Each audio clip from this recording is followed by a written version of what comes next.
I'm Jesse Ray Ernster. I am a mixer or mix engineer, depending on how you want to say it.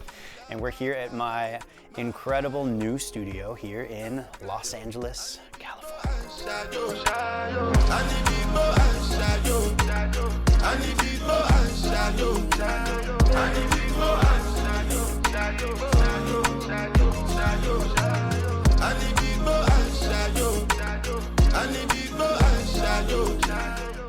So I kind of fell into the engineering side accidentally. I was a failed musician. I played instruments for many years before getting into recording. Started playing drums when I was 5 and then moved on to guitar when I was, I think, 11.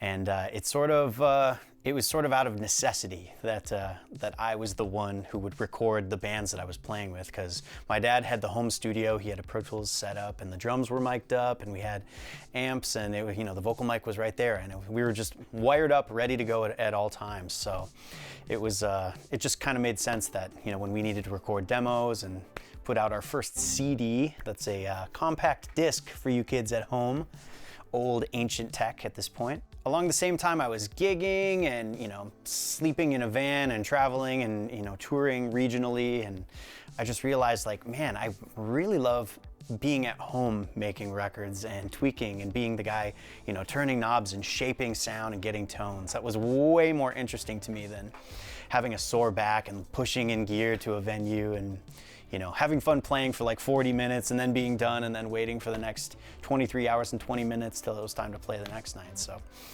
yeah, that's how I got into doing this nerdy stuff.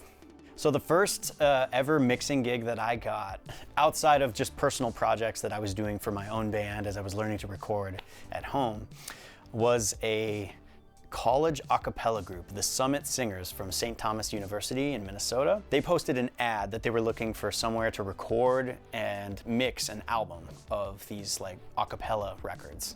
So it was sort of like Pentatonics. It's really highly edited and produced, all male a cappella. It was an enormous amount of work because there were 12 guys in the group, and each guy would record his part 4 times. So we would mult it left, right, and then oftentimes there was a lead. And this was before the days of like just throwing auto-tune on stuff and using it in like auto mode or whatever. This was like, graphing out and melodyning every single vocal. So by the time you got to the end of a song, it was like you've tuned, hundreds of vocals and hard edited them so that all the syllables and all the consonants like matched up, and then also, blending in kicks and snares that were made from mouth sounds, and like learning how to sculpt and mix these sounds to like get it to sound like real compelling drums that hit and push the speaker cones. And this was just so difficult and way beyond my pay grade. I wasn't ready for this task, but it took me from zero to hero, because it was just like, it was the training grounds, man. It was the Jedi Temple, So it was so fun, and these guys were great, and we made that record at this cabin that I was renting, lakeside cabin. So the view from where I was sitting in Pro Tools was just, right on the water, and we had the dock right down there. So this was just the perfect environment to record and make this album with these guys. And we were all around the same age, like 20, 21 years old, and so you can imagine the college camaraderie. Well, my favorite projects that I get to work on are the ones where I'm working with homies. I'm with the friends, and whether it's a producer who brings it in or a friend who's an A&R, like that instantly makes it more fun, and I'm way more engaged in the experience, because then we have a text thread going. We've got GIFs and memes and inside jokes, and we also speak the same language, so collaborating is just like really effective when you're already tight with somebody. So a few good examples of that is my buddy Phil Simmons. Whenever we collaborate on projects, he's an amazing producer. Another buddy, Juan, who's his artist name is Ariza. We've been doing some cool stuff lately in the Latin world. Got to shout out the artist I've grown with from pretty much day one is Burna Boy. So working with Burna and his team, like we've been becoming really tight over the last like 6 years now. It's in 5 out. We just wrapped up the 5th album with him. So my life in LA making records has been very different than my life back in Minnesota, because in Minnesota I was working with live bands, like 100%. Country and hard rock and like stuff like that. So I had learned what I liked to do on drums. a lot of compression, a lot of distortion, like really learning to manipulate the engineering of these mics and putting them together and blending to get a cool thing going. And I learned really early on from his feedback on his stuff, because I went right into this world of Afrobeats percussion and with hip hop low end. And it's that he doesn't like the sound of compression on like stick percussion elements. And in order to get the punch that he's looking for, and maybe that the culture is looking for, where compression is taking away too much of the transient.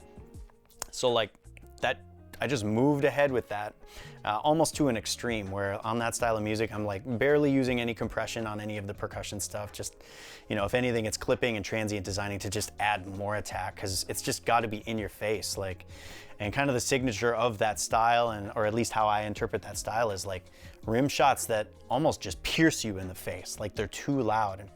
And that's where he wants that stuff. And there's only so much you can do on your own, at home in your bedroom with your computer, training, working on your ears, developing your craft.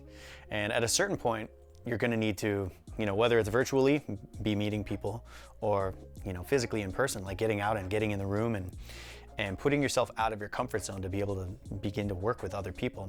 That's gonna be where you're presented with random challenges. They're gonna say like, oh, double that section, but reduce the tempo by 2 BPM coming out of the verse, going in,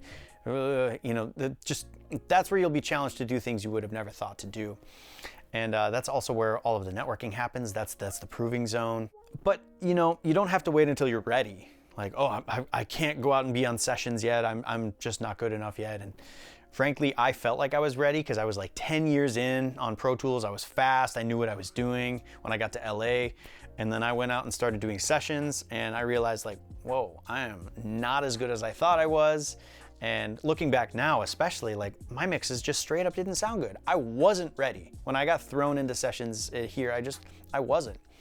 Somehow I managed, and it has been working out. But like, even a couple years ago, I listen back now and I think, man, I wasn't there yet.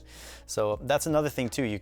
That's how you assess how far you've grown, is you look back and reflect on the work that you did before. You're like, wow, I've come a long way since then, because I can hear how much that sucked. So that's really positive too. So just keep at it, man. Keep working.